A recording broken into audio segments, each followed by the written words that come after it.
Hello, friends, and welcome to Binge O'Clock, the podcast where we watch something and then we talk about it. I'm Joy Selden. I've seen almost everything. I'm Danielle, and I've seen almost nothing. I'm Nella, and I too like to make soup for the people who are suffering from massive migraines that I have caused them. Oh, but is your soup full of lies? Well, no, mine is full of love, but it's still soup, so... Nina thinks that soup can be soup. Nina thinks that soup can be full of both. You know, Yes. This is a both and situation, lies and love. She never learned how to love properly. It's not her fault. Joy, The show will say in 3 episodes. No, I don't know. Joy was I don't very actually know. amused by how disapproving Sicilian grandma I went when Nina just kept being the worst in these last 3 episodes. Supposedly, I really hit that. I really hit that Nina. I just started making this noise my grandmother used to make. Meh, meh, meh. Like this just noise of, and I don't even know if this is the thing Sicilians do. My grandmother did it, but like it was just this exhalation of frustration. And what are you doing? Meh. Meh. Now I'm going to be listening for that during the podcast episode. I hope it happens. She just starts saying it out of nowhere because we're talking about Nina Sharp. It's involuntary. Like my gag reflex when Frosted Tips Lincoln flirts inappropriately with Olivia. You're not wrong. Not wrong. Well, friends, if you haven't already guessed, because you've been following along with us, we are here today to talk about Fringe Season 4, episodes 8 through 10. And, wow, were these some episodes of Fringe. We were definitely, backtreading on some oldies from season 1. But I have to admit to Joy, as I was watching it, there is something fun and interesting about how the relationships change. It's just that it scratches that good fanfic itch of it's the Marvel What If series, but it's Fringe. You're not wrong. You're not wrong. I didn't have those words to put to it when it originally aired because it's at the time there weren't a lot of shows that were stretching sort of the boundaries of relationships like the way Fringe was.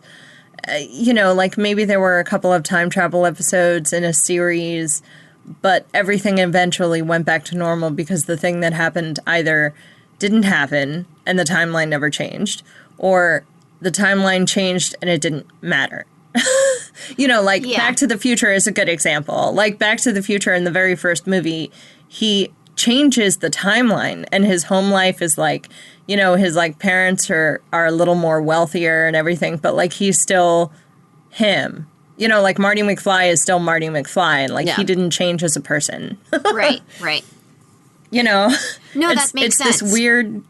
So even when things happen in an alternate universe, or even when things happen in a universe that has ceased to exist, like I suppose the gray universe in some could argue, everything that happens still has ramifications for the main narrative of the show, because Peter still remembers everything that happened. Yep. Right. Exactly. And it affects, obviously it's his main motivation because these episodes are really also about Peter trying to get home. He keeps having dreams of the life he could have, and he keeps tearing my heart out. I mean, the of way it. episode 8 opens, which is called Back to Where You've Never Been, he wakes up to this delicious smell of chocolate chip banana pancakes. Walter's cooking shirtless. Olivia is there. I thought he was making waffles. The waffle maker's broken. And it's just that heartbreaking bit where she says, "Oh, but you were looking forward to waffles," and he's like, "No, this is perfect." And he's not talking about the pancakes; he's talking about everything around him. And it was just, how dare you, show? How dare you come to me like this? I know, they were so mean. And Nella, as soon as it happened, Nella was like, oh no, it's a dream. Oh no. And then like Olivia comes in the frame and she's, oh no.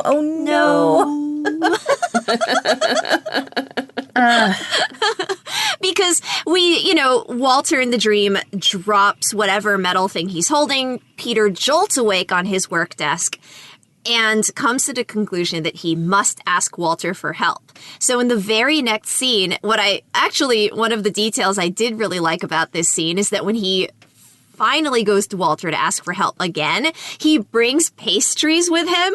Yes. Yeah, for sure. I mean, if it worked for Olivia... Always bring a bribe. Always. Yeah. Always do it. Yeah. But alas, it doesn't work. It doesn't work. Our Walter is not in a place, at least by episode 8, he's not in a place to help Peter yet and just really doesn't even want to be in the same room as him. And it's pretty obvious pretty fast. Yeah. I mean, he will at least look him in the eye and acknowledge him now, which I think is a plus and a step in the right direction. But Walter is just scared. He knows that the last time he helped Peter, he ruined everything. Like, literally destroyed universes, lost his career, lost his wife, lost everything he loved, lost his sanity, as he said. And so, nope. Walter is not going to make that mistake again. He refuses to help, and so Peter turns to hijinks. Oh, such hijinks. Peter chose chaos. The episode opens in this very difficult emotional place, and then becomes hijinks. Yeah, it devolves pretty quickly. I kind of love it, though. Peter decides, well, if this Walter can't help me, then maybe Walternate can. And, getting over there is not as easy as it once was, but also somehow easier while also being more complicated. I'm also sitting here just like, I'm sorry. I understand that Broyles would be like, why on earth? You know what I mean? Like, Broyles would fight against, like, we're not going to let a Fringe event just walk across into another universe. Like, I get it. Well... And Broyles was 100% correct. Their plan lasted for precisely 2.5 minutes. Yeah. For 2.5 minutes were they able to fool anyone on the other side. And then it was all over. Yeah. I love the idea that they're like, they don't need their show me's that often. How often do we show ID here? We don't show ID that often. It's like, wait a minute. Lincoln needs his ID to drive his car? What? Right. That was what I couldn't believe. So it like swiped it like a credit card in the car to like, confirm that it was him driving the car, I guess, and start the car. And I was like, whoa. I mean, talk about like, I can't come into work today. I can't find my show me and I'm literally stuck at home. I can't access anything. Yeah, it's true, because you can't get on the bus. You can't ride your car. You can't take a cab. You can't do anything without a show me. Like, we can barely manage, like, people remembering to bring their freaking IDs with their COVID passports. Like, we would not be able to handle show me's in this universe. No way. No way, Jose. 100% not going to happen. But yeah, they completely underestimate how often people need show me's.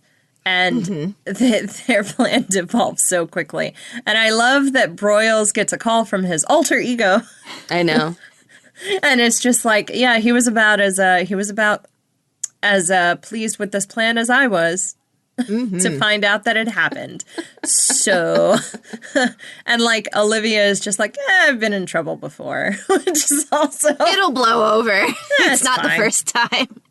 We're buddies. What a terrible plan, though. Their entire plan, by the way, listeners, if you haven't seen this in a while, was for Lincoln, Glasses Lincoln, I guess I'll call him, even though he spends this entire episode not wearing his gift from Peter. Glasses Lincoln is going to pretend to have caught Peter, who knows where, and then just walk him into the DOD directly to the secretary. It's literally the prisoner, the freaking, what's it called? Like the prisoner The prisoner I got play. him. The prisoner gambit? I don't know. Yeah. There's Except that the Peter internet isn't knows. even someone, but Peter isn't even someone who's wanted at that point because no one knows who who he Peter is. is. I So it's know. like the prisoner gambit without anyone that actually anyone is looking for. You know what I mean? Yeah. Like it doesn't make sense. It's like you're saying we found the Lindbergh baby, but you don't know who the Lindbergh baby is, so Right? it It's like the doesn't what? matter.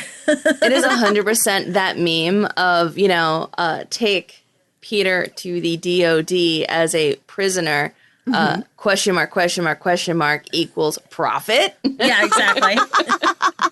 Step 3 profit. It was literally a step 3 profit thought.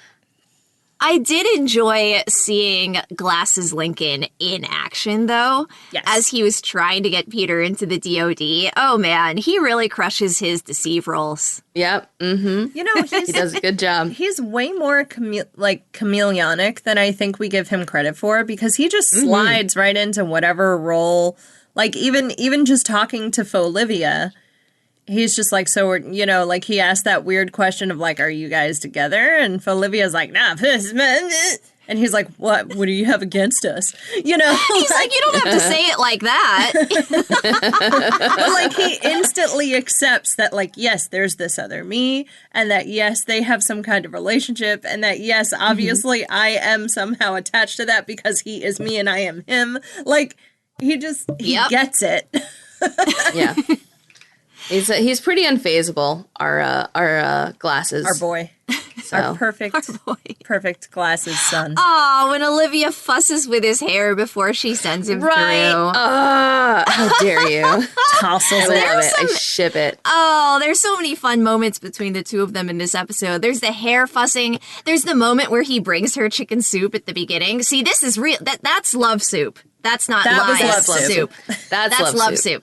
But he brings her some love soup, and he's like, oh, I just thought you could use a little company. Then he sees Peter sitting on the couch, which I can see you already have. Like, I know.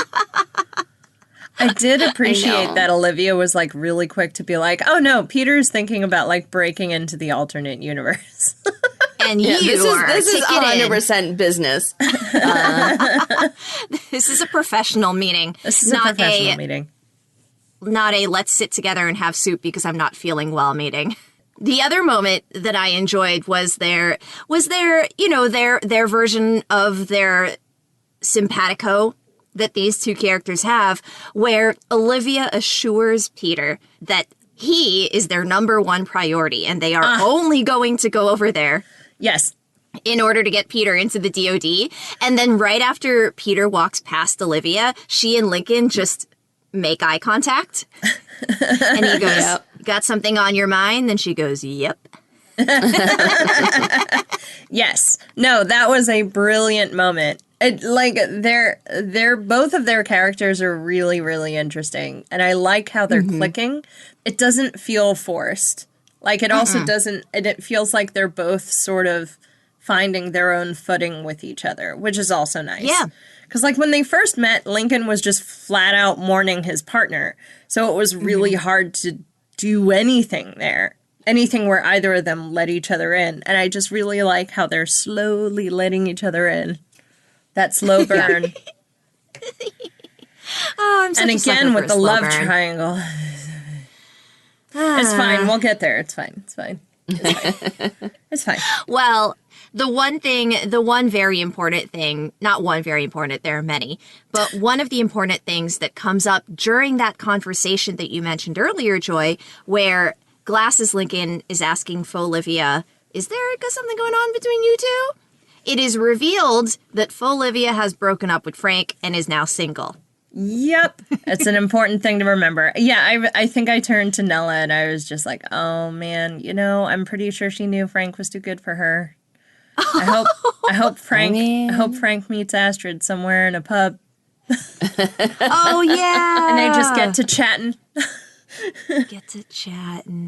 Seriously. Where's Scarly? I miss Scarly. This is a long honeymoon, man. Where are you? Where'd you go? I know. Gotta come back to us. You gotta take care of those spiders, dude. Gotta take care of those spiders. You need a refill on those meds. Okay, so running alongside the hijinks is the through line of the shapeshifters, right? Because over in the red universe, it turns out that the shapeshifters have actually infiltrated the red universe as well. And everyone still thinks that somehow Walternate must be at the bottom of this. So Folivia and her Lincoln, Frosted Tips Lincoln, start doing a little investigating of their own to try and figure out whether Walternate is actually at the bottom of this. So there's some fun stuff there too. Yeah. Glasses Lincoln gets locked in a maintenance closet. He does. Oh, that was great. Because he was just like, this is obviously not protocol. Like, we're the only ones who know you're here. And then Nella brilliantly was like, no. Like, I'm just, all I could imagine was the janitor going to, like, get more toilet paper to restock the bathrooms and seeing him chained up in there. Just that moment of pause and just slowly closing the door again. Because in Fringe Division, it's just kind of like, questions. You know what? I don't need to know. I don't need to know. Don't need to know. I'd like to keep my job. It's fine. This is fine. This is fine. The maintenance in Fringe Division must have a certain level of clearance to, like, come in and trash stuff, Like, yeah. The garbage man Clean out higher. the labs. Yeah. Where all the wild experiments take place. Oh, boy. Yeah. Oh, boy. But anyway, so he's in a broom closet. I did like that Folivia was the first one to be like, are we sure we trust Walternate? Like, are you sure he would say something? And you're like, are we sure? But guess what? Walternate is not behind the human shapeshifters. I mean, a broken clock is only right twice. Twice a day. Or something. A broken clock is still right twice a day. Walternate. I do also appreciate that he didn't try to hide the fact that he's done terrible things. Where he's just like, look, I get it. This one's not on me. I understand why you think it would be me, but it's not me this time. I know. That's one of my favorite. That's like my favorite character, like, moment that can happen with, like, antagonists or bad guys, where it's just like, okay, no, that one, no, I mean it.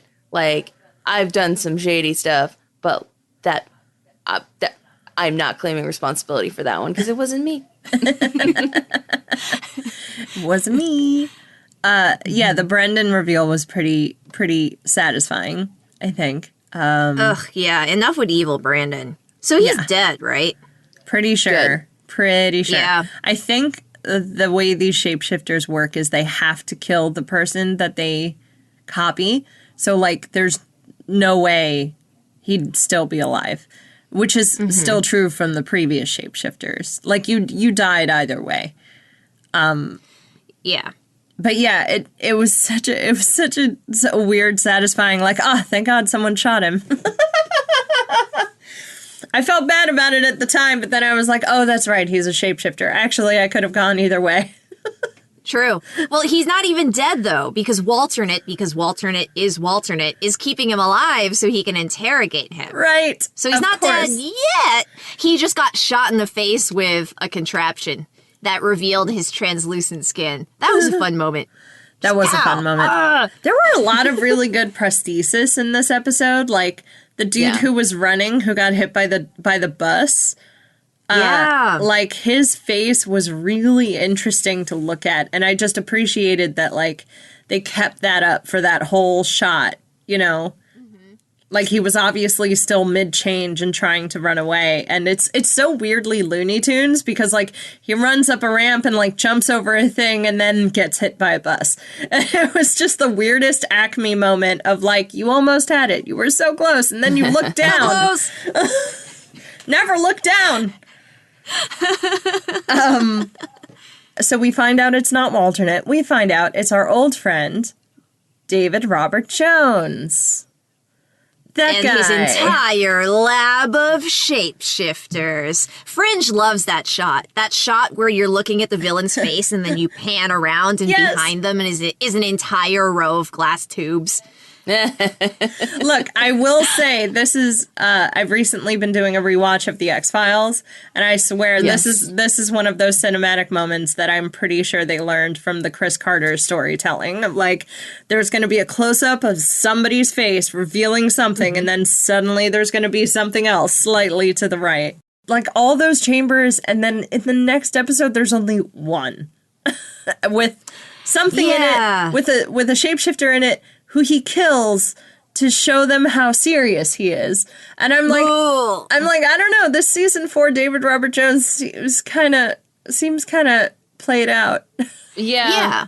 Well, okay. They did put in a line about how he knew they were coming and he cleaned out the lab first, right? So I think that's a lot of floating humans. But in I tubes. think the understanding is the tubes are just elsewhere now. And not to skip too far ahead, but we have already kind of talked about Nina. I think that the other reason he is diabolical in this universe, but nowhere near the mastermind he was before, is that he literally isn't the mastermind in this universe. I would accept that. Yeah. He's the lackey. He's the lackey. Like when we met him all the way back in season 1, he was like a zealot almost. Yes, you're right. He had this drive and this belief for like who Olivia is and what she was meant to do and like ZFT and the whole thing, right? And like proving William Bell wrong for having fired him, I think, was that storyline. I think. No, you're right. That's exactly the storyline. The ZFT, the zealots, I think is a really good way to describe him. Yeah. And in this version of events, he doesn't have any of that. And so he doesn't really have his own intrinsic motivation. Yeah, he does. He seems kind of listless. And like you said, like he's just kind of following orders. He's still diabolical. Like when he reacts in the way he reacts with his puzzles and games and things, it is horrible and heartbreaking immediately. Like, would you like to, have a bunch of people in the ER just die because you didn't get me an answer fast enough? That bloody hand is one of the more most gross effects we've seen. Yeah. I don't know, in 2 seasons? Pretty rough. For some reason, for 2 seasons of Fringe, they just shied away from those kind of effects. And then all of a sudden, there's this hand on the window, and the flesh, listeners, is peeling off the hand as it drags down the window. It was gross. It was. It was real bad. Came out of nowhere. It was real bad. The body horror, I think, has definitely toned down from season 1. I mean, we still get some of it, but it's not nearly as, like, gooey. Yeah. It seems gooey in that scene. It's pretty gooey. Because, like, I couldn't remember how they died, right? Like, I was trying to remember the specifics, and I was like, I don't think they actually go into it. I think it was just like a thing got set off, and suddenly everybody was bags of goo, I guess. I don't know. Right. But, like, we don't really see them die except for that handprint on the window. So it was this weird, like, I was for sure waiting for that money to do something terrible to those people the first time that this episode happened. Right? And he really was just handing out free money. I'm like, wait a minute, what? I know. Well, and listeners, the reason he gets away is because he's working with Broyles. No. Broyles is a shapeshifter. No. Yeah, it turns out when we were so pleased to see that tight shirt again, it was not the tight shirt that we wanted. We were fools. Fooled. Broyles is dead. Broyles is dead. No. Broyles is dead. Well, or a traitor. Or a traitor. But traitor's worse. That's the thing. Like, I'd rather he be dead than a traitor. I'm gonna put. You know what? I feel comfortable putting money on that. Something's gonna happen, and we're gonna find out that he's a shapeshifter. Okay. I legitimately don't remember. I feel like I don't look. I know Nina and heel turned. Mm-hmm. I just don't think Broyles did, unless he did it because Nina did, and he's like, of course I'm going to follow that little black dress. Hey. No, but I think I'm with you on this, Nella. Broyles just is such a straight edge character, and he always does what is uppercase right. Yeah. I think that's a very I think that's a very big part of who he is. Doing such a big traitor move definitely feels less likely. Like, he'd probably just be like, well, how on earth is that in the best interest of everybody, right?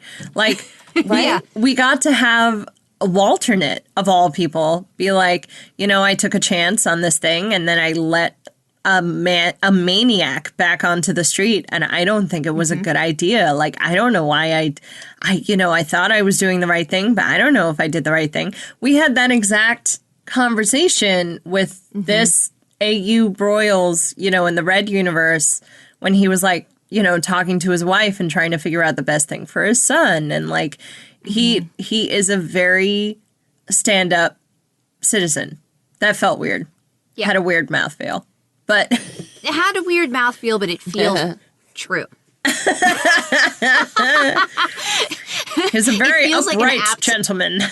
An upright channel. It's an apt description for Broyles. Wait, the scene in the restaurant made me remember that we cannot not talk about Elizabeth. I know. Oh, yeah. Elizabeth, the real MVP.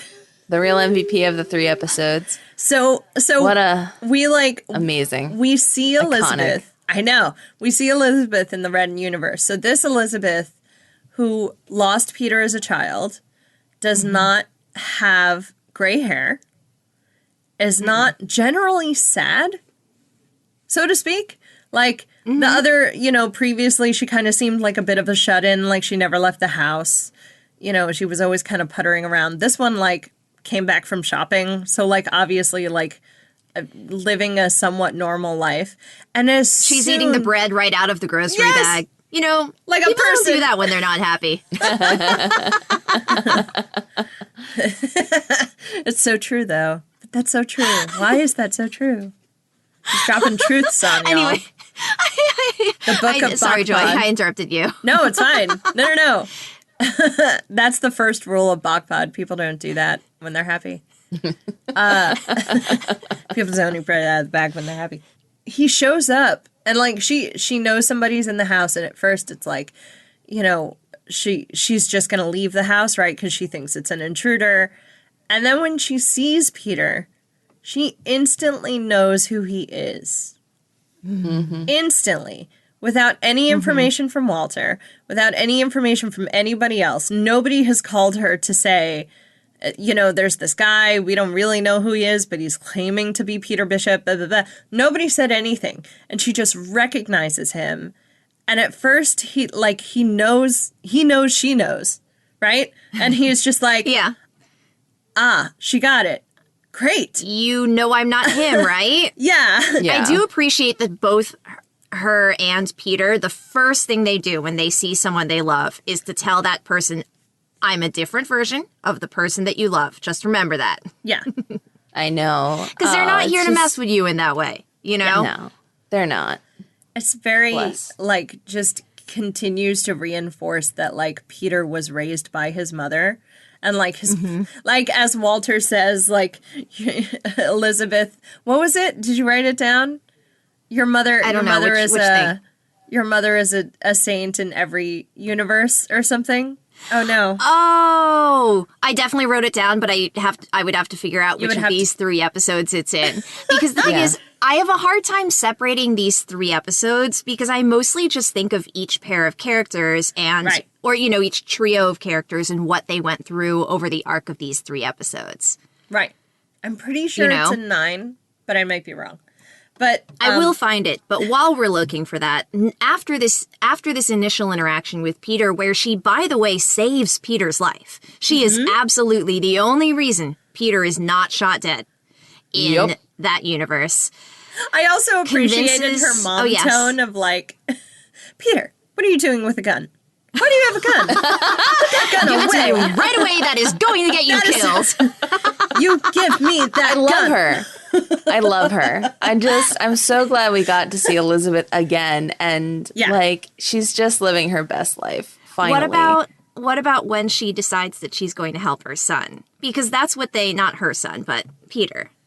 The closest to her son that she will ever be again, right? Because as they're over dinner and Walternate is having that conversation with her that, Joy, you were mentioning earlier. I don't know if I did the right thing, She goes, I don't think that's really what you're upset about. Empathy roll. I think that you are upset about Peter. She's right. And then she offers to help. And the way that she offers to help is that she crosses over to the Amber universe and goes to visit Walter. And we get this really heartbreaking scene between the two of them, where Walter is just falling apart at the seams, and he is talking about how afraid he is. And it's revealed, actually, that on top of everything that has happened to Walter so far, White Tulip didn't happen. Yeah. Yep. He asked for forgiveness and never received it. Which is a very, very big deal. Huge deal. Huge deal. Especially for him. Like, he obviously needed something. And one of the things Elizabeth said is like, I forgive you. I forgave you. I forgave you a long time ago. And if I can forgive you, then you should be able to forgive yourself. You know, and it's a really touching scene. And, like, I do appreciate how gentle they are with each other. And they're not, you know, like, she's commanding and not demanding, which is a very fine line. Like, I also like how she treats Walternate, where she's just like, what if I tried? You said there's a bridge. You said there's a bridge to the other universe. What if I talk to Walter? Because, like, we've met. So, like, the implication that their relationship is just better. Like, if Peter never survived. So I turned to Nella and I was like, oh my God, her hair's not gray. Wait a minute. They went to dinner in a restaurant. Does this mean he doesn't cheat on his wife? Was literally the first thought I had. He talks about his feelings with her. It's nuts. It's nuts to me. it's such a twist. It's a Wonderful Life. Hey, Peter, this is how your parents are happy if you died. And I also love the way she proposed it to Peter as like, look, I was devastated when we lost you, yes, but the idea that there was another universe meant to me that in another universe you would have lived. And, like, that's essentially what happened. Yep. Like, you know, if these things are so closely knit and tied together, there had to be other permutations of it. And I love that she was able to just piece that together and, like, that's what she held on to. She held on to the idea that Peter was alive somewhere, which our Elizabeth was never able to actually connect to. Like, we even see that in season... Oh, goodness. Season 2? Season 1? Doesn't matter. We see it when, immediately after our Peter dies, Walter shows Peter to his Elizabeth. And it's just like, I just wanted to show you that Peter... Like, no matter what, Peter is alive somewhere. And our Elizabeth couldn't take it. To be fair, our Walter couldn't take it either. Because our Walter was like, oh no, he's still dying, no. Yeah. But, like, this is where her strength comes from of, like, I consoled myself with the idea that you were alive somewhere. And I just imagine her telling Walternate that and having the two of them be like, and this is the thing we have to keep reminding ourselves. Like, we can grieve, but we can also celebrate the fact that Peter is alive somewhere. And then to get proof. Proof! So beautiful. They propped each other up. Yeah. Throughout It's their so grief. weird. It's So weird and weird. beautiful, and I love it. And this is why I keep watching the show, even season 4. Yeah. Okay, so the button on this episode, which I will try not to just basically read the script, listeners, because I know that's why you're not here. But it was a beautiful little moment between Walter and Peter, because after this entire conversation between Walter and Elizabeth, Walter goes to see Peter. And the way Peter's voice cracks when he says Walter's name as he opens the door is one of my favorite things. Aw, it's true, though. It's so true.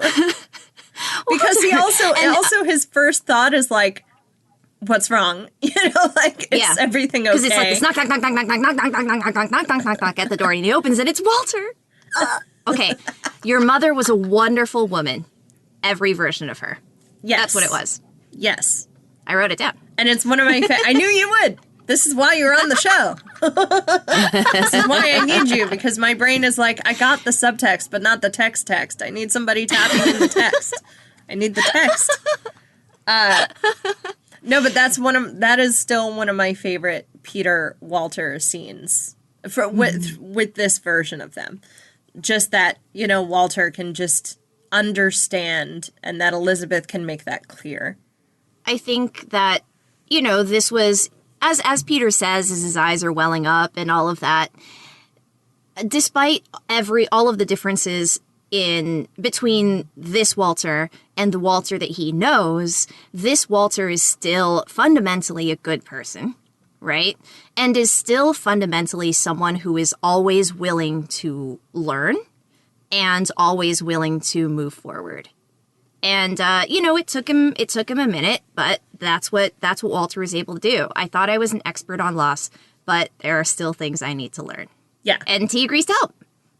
He agrees to help. I just love Peter being like, you know, Walternate, he's not what I expected, but you are actually the person I thought you were. I love that. It's so good. It really got me. Really got you. These episodes were really about the relationships in this new universe and how they relate to Peter. And then also how Peter goes from, this isn't my problem, I just need to get back to my universe, to that moment in episode 9 where we get he recognizes Robert Jones Jared Harris. Yeah. We're getting his whole name. Who's back in play and just as unhinged. And that beautiful moment David where Harris, Peter Robert Jones. But that beautiful moment where Peter imprints on both universes. He can no longer just walk away from this problem. Nope. He has to stay and help. Gosh darn it, you got just me. Like Walter, you know? Has imprinted, he has to help. We got it. We got the Bishop boys. We got them in. Bishop boys. Wait, Nella. In episode 10, there is a section of my notes in all caps that just says, the Bishop boys are back. That's it. That's the episode title. The Bishop boys are back. It's that scene when the music is playing and they're in the lab together and they're just like swapping theories. The Bishop boys. Yeah, it's so good. Just my good boys. Yeah, it was a very pleasing It's been a rough sight. road, but we're back, baby. It was a very pleasing sight to see that. It was awesome. It isn't exactly the place that we wanted to be, but it's fine. It is very, very fine, in the words of Peter Bishop. Exactly. Oh, God. Okay, so, I mean, that's a lot of the character stuff. David Robert Jones, blah, blah, shapeshifters, blah, blah, he's working for Nina. That's episode 9, right? Yeah, in a nutshell? That's basically episode 9. I do like the Nina. tracker thing. And the tracker things were fun. The tracker thing was fun. But yeah, and poor Astrid was just like, I can't trace him anymore. He's multiplied the signal. I don't know which one's him. They pulled the rug out from underneath our poor Agent Farnsworth twice in this episode. Once with the trackers, yes. And second, when she didn't correctly identify amphilicite. I know. As the mineral that he was looking for. That moment where she's like, I missed it. I didn't know. And you're like, ah! I know. No, but then Peter has to just be like, no one would know to look for it unless you knew to look for it. It's okay. Yeah. Like, I just appreciate how Peter's also just like, please don't worry. You would never have known this. Like, this is why I need to help you guys. Yeah, it's true. This is why the universes have to come together. As Walternate says when he has them gathered all around at that table and they're each sitting across from their alter selves. Joy was joking about how, like, did like one team sit down and then the other team start going for their seats and then realize they'd be sitting across from their alternate and just had that moment of like, shoot, should I? No, I was going for that seat anyway, but okay, fine. And then, like, how do you approach the person next to you to be like, can we switch? Like, with the person on the other side. Like, I just imagine this beautiful, awkward moment of them all trying to sit at the table, which we don't get to see, by the way. We're there and everybody's across from each other and it's fine. But, like, I just couldn't imagine any other scenario in which this was not an awkward situation. Right? Of somebody being like, oh, I should, maybe I, you know, and then maybe their alter ego across the table just being like, hi, you gonna sit? Hi. Sit. Exactly. Like, Broyles is like clocking his other self. See, my theory, I think the Lincolns purposely sat across from each other to give each other the most possible swear jar during the meeting because they are on full teacher's pet move. They are like they are that close to just giving each other wet willies. Like they are at each other's throats. They want to prove they're the best Lincoln. There can only be one. There can only be one. There can only be one. But at the same time, though, I enjoy that they're so hyper focused on each other. But at the same time, I think like Glasses Lincoln kind of can't help but turn to the side and join with Olivia. I wrote like team ask questions. You know? Yeah, and definitely our CrossFit Olivia was just like, but the problem at hand, who can I punch? You know, like. And Olivia and our Lincoln, our Glasses Lincoln, are just like, but we don't know. We don't know anything. We have questions. We have questions. I love team ask questions. They're so cute. Yeah. And it is at that meeting that Peter is like, this is what I need to do. I need to be here to help you because I am a variable he didn't count on. Because he understands that David Robert Jones is very smart and very brutal and, you know, will have a huge body count. And he's just like, that's a bunch of innocent people that do not deserve to die. You know, and anything he can do to throw him off his game is gonna work to his benefit. There is one last thing in episode 9, which we get the glimmer of flirtation between Olivia and Peter. Of like Olivia's like driving after David Robert Jones, Harris, and she almost gets there and Peter is like screaming for her to stop because the window isn't going to stay open long enough to leap to the other side. Although we did get that other interesting tidbit of like, but you can just hop over there anytime you want. And Olivia's like, what? I can what? And then Peter's like, never mind. Never mind. No, but like the window closes. Maybe I don't want to ask about the Cortexiphan trials and how that went for you. Like maybe I don't need to know. Maybe it's too much. Maybe it's so remember that traumatic experience? How traumatic? Was it a level 1 to 10? Was it okay, so my Olivia went through, you know, like have that awkward moment of like, was your torture the same? Right. On the scale of 1 to 10, which face is your face? Yes, exactly. Exactly. It's all the emotions and you have to pick one. But so she gets close enough to the window that like half of the car engine is in the window when it cuts off. And so like Olivia is still here, but barely. You know, she was just inches away from this window as it shut down. And she has this moment later on where she's like, thank you for, you know, caring. I appreciate it, you know, and it's kind of this cute moment, which is like almost reminiscent of them looking out for each other and like being a team. Yeah. You know? Yeah. And the way she's kind of walking next to him in the hallway and telling him that she needs to know everything about David Robert Jones. I know, right now.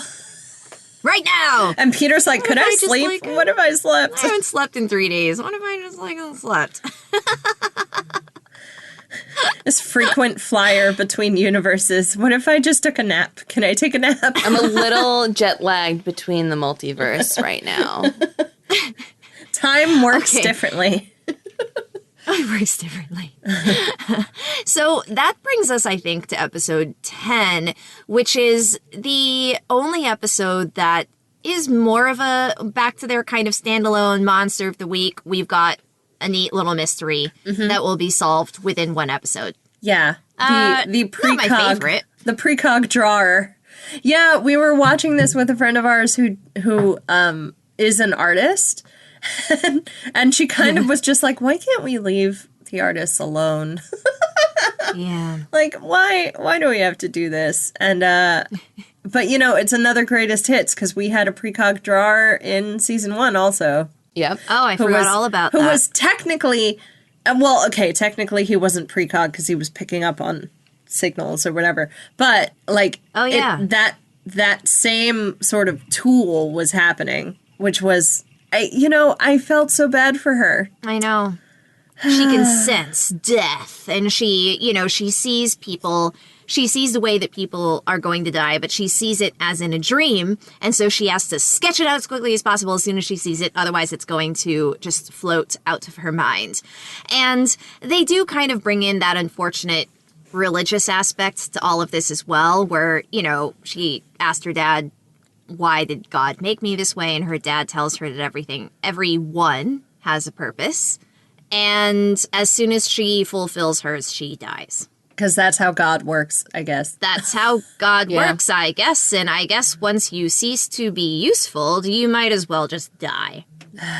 Cool. Have yourself just a little stroke. Just, Cool. Cool.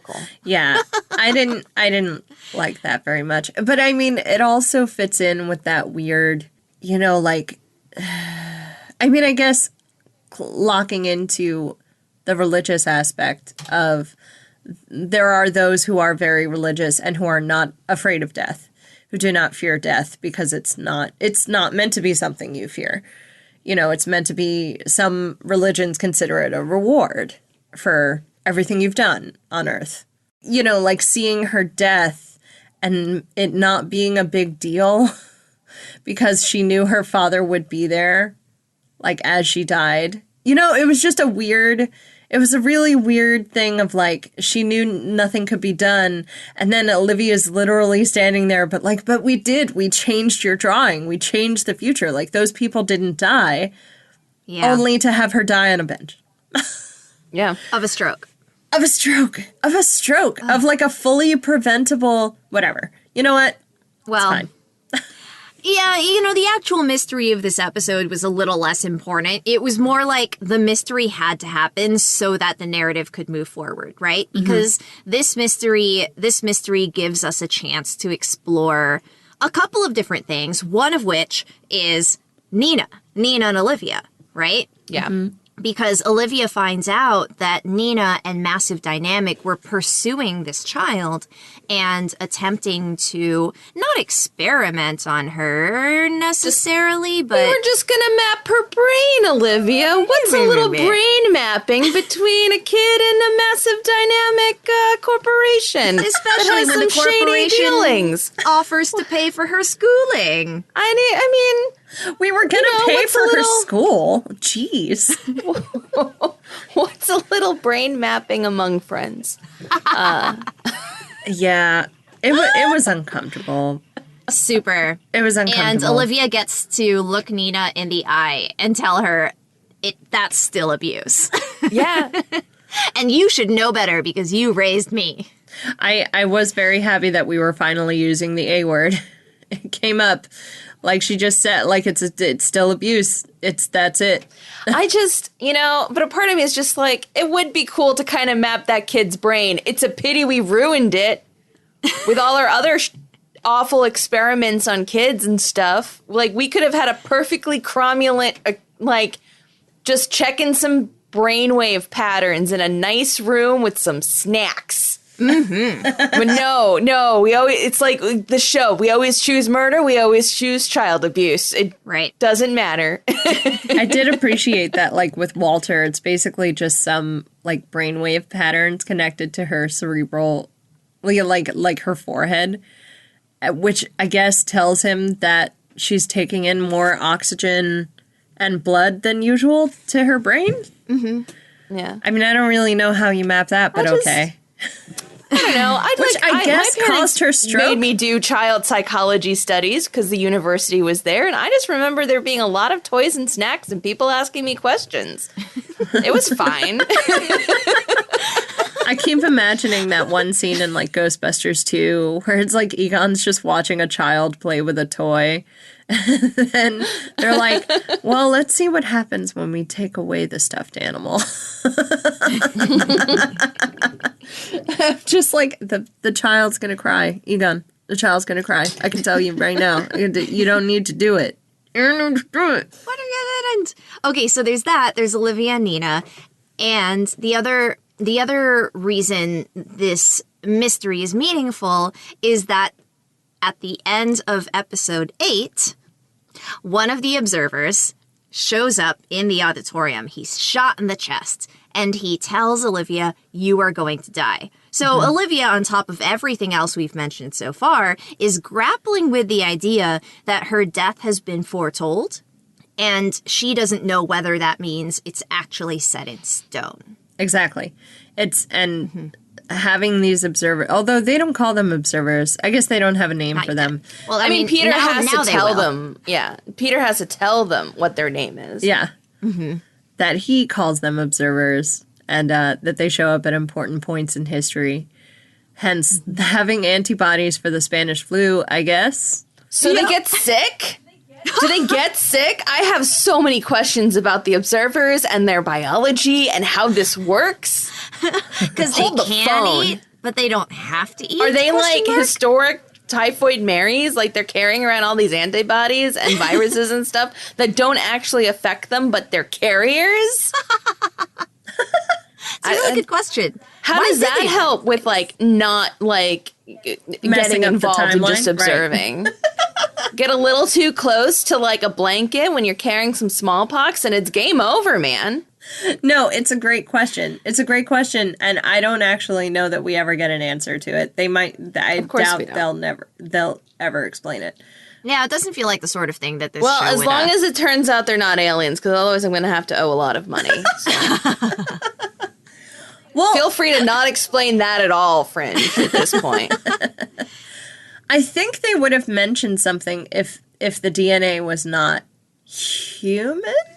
So then they're freaking progenitors from Star Trek. Like we're all kind of them. Some kind of like proto-human kind of situation. You're right, because Olivia had Astrid run some of the blood. Yeah, from an observer, and didn't come back as anything super wonky. Because, like, you'd think it wouldn't be the antibodies from the Spanish flu that would have been the whatever. Like, why is that there? It would have been like, guess what? They have 56 chromosomes instead of 42 or whatever. You know? Yeah. Yeah. Their DNA isn't in a helix. You know, whatever it is. Why are you testing for antibodies? You're trying to... Why? Why did you do antibody tests? Why did you test for antibodies, but you didn't use iodine on Peter's neck? Again, I have questions. About our priorities. No, wait. I'm sorry. I derailed the conversation. We were actually talking about relationships. Danielle, if you want to... No? No. I don't think we were really talking relationships. I was just putting the button on episode 10, because I think those are the two very important things in episode 10. Yes. Episode 10 was, like, basically existed for Olivia to understand that she could, in theory, change her future. If somebody has seen a future, it doesn't necessarily come to pass. Now, the thing that September actually said to her was something like, I have seen all possible futures, and in every single one of them, this thing is true, is that you die. Yeah. So it felt a little final. However, if that's what Olivia needs, that's what Olivia gets. I can't wait. I can't wait for the next batch of episodes, actually. I enjoy season 4 because it's a lot It's a lot of this kind of thing. It's a lot of like, how is this different from what we've already seen? And I don't like necessarily that they keep falling back on, you know, things like the shape-shifting soldiers and David Robert Jones. Although I do think it makes sense that like David Robert Jones would have crossed over without Olivia and Peter interfering. Like, look, I got a lot of questions about why Nina is evil. And is it because, fair. like, William Bell, like, had scruples in this universe, so somebody had to pick up the lead? Like, look, someone has to choose murder, Nella. Someone always has to choose murder. And I got a lot of questions about what's up with Nina. Why? What is her master plan here? What is she trying to accomplish? And I really hope, sincerely hope, it has absolutely nothing to do with William Bell, because just this once I'd like Nina to do something that has nothing to do with William Bell. She woke up one day and decided, you know what? I'm going to become an evil mastermind for no other reason because I think I'm smart enough to pull it off. I would be so pleased with that. Yes. A world, a universe in which Nina does something for herself. Imagine. Which I'm sure it's not the case, but a girl can hope. A girl can dream. She just plays I Want to Be Evil, the Eartha Kitt version at home with her cocktail when she's unwinding. Right? Oh, so That's good. what she does. I think That's we're beautiful. at one more things. Do you guys have one more things? I have mine. I kind of do. Okay. Mine will be quick. Okay. And it is the scene where Walter has discovered molecular gastronomy. And Astrid tries very lightly to make fun of, not lightly actually, she just calls his experiment disgusting. Yep. Because it's, I don't know, spherical bologna that's slimy or something, you know? And he gets very huffy and says that not every experiment is a success and is like taking things out of her hands. And actually my favorite thing about that scene is how Astrid and Olivia both suppress their smiles and just look at each other. Yeah. And I really enjoy that the Olivia in this universe is a muted version of herself, but at the same time is still able to love and form relationships, even if the love and relationships she forms are not always with people who actually have her back. But that's a them problem, not a her problem. That's a them problem, You know, not a her problem. I agree. If people hurt you and are evil to you and lie to you and shoot you up full of chemicals that cause your, like, migraines and have, like, secret evil agendas, that's a them problem. It has nothing to do with you as a person. You are a beautiful ray of sunshine, Olivia, and you deserve only happiness. And that also... You've done nothing wrong. You've done nothing wrong. That also, like, calls back... Like, I love that Astrid reacts that way because this is...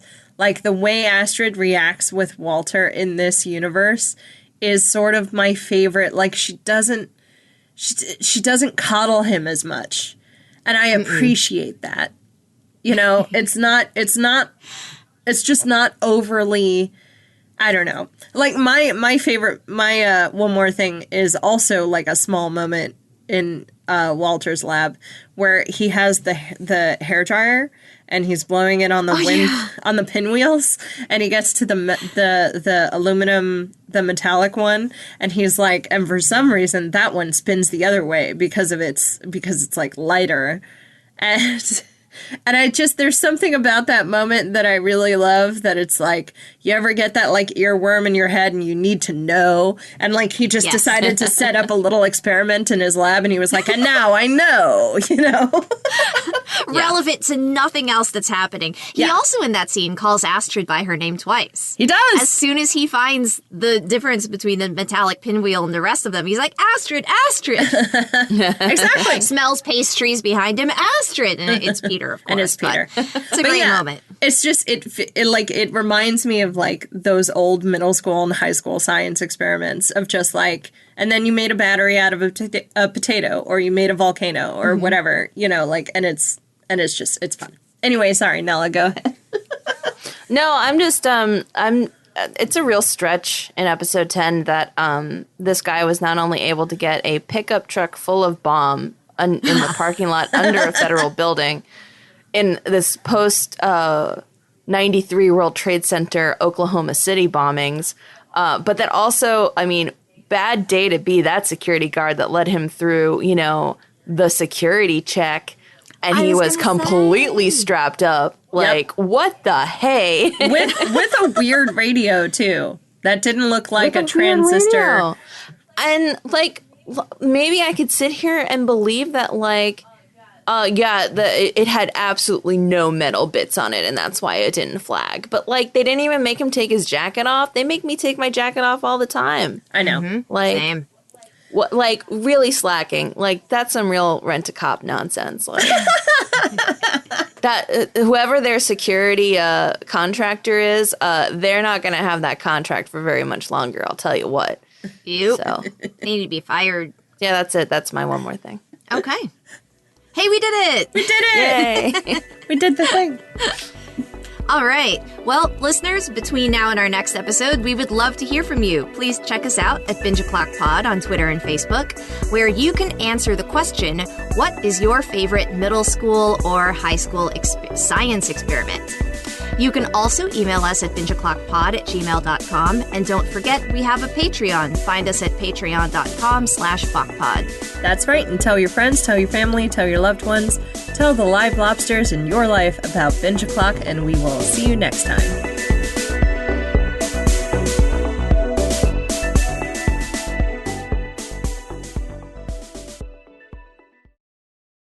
It was definitely in ninth grade when our biology teacher, we did the fermentation experiment where we made root beer. Ooh. But then we almost didn't get to drink it because he had this moment of, I actually need to check if there's any alcohol in it, which is a slight possibility, and we might have to dump it. So sorry to get your hopes up. I will let you know by next class. Luckily, we got to drink it. But there was definitely like this moment where, like, bless his heart, he was a very Fox Mulder looking, like, biology professor kind of thing. Mm-hmm. And I just remember him being in that class being like, so here's the thing that I kind of didn't really think about before we went on this journey together. There is a slight, most probable chance that this will ferment too far and will have alcohol, which you can't drink. Which I am not going to feed to my, I'm not going to be that cool biology teacher. Yeah, it was ninth grade, so we were, you know, like 14-year-olds. Yeah, 13, 14, for sure. Definitely not old enough to drink. Yeah. Oh, mine is food related too. It was just making ice cream. That's it. It's the one where you put the little Ziploc bag inside the big Ziploc bag that has salt and ice in it, and then you shake the entire thing up, and then you got ice cream. And then you got ice cream. Yep. I know, it's good one. Delicious experiment. The best, simplest way to get ice cream. And I should make some ice cream for myself that way soon. Because it's fun. Mine is eternally volcanoes. The volcano is just the best reaction ever. What I used to do is I used to see that reaction all the time, is because I would come home and just do that because I was bored. Oh no, I mean, I still do that because sometimes the sink runs low and I don't have any Drano, and I'm just like, fine, white vinegar and baking soda down the drain. Here we go. It's fun. Yeah. Life hack. It's a good one. Your biology and or science teacher has taught you a life hack that you can learn. What if you just used white vinegar? Which reminds me, we need to buy a bigger bottle of white vinegar and make down to like a half pint, and that's not enough white vinegar. And that's the button, ladies and gentlemen.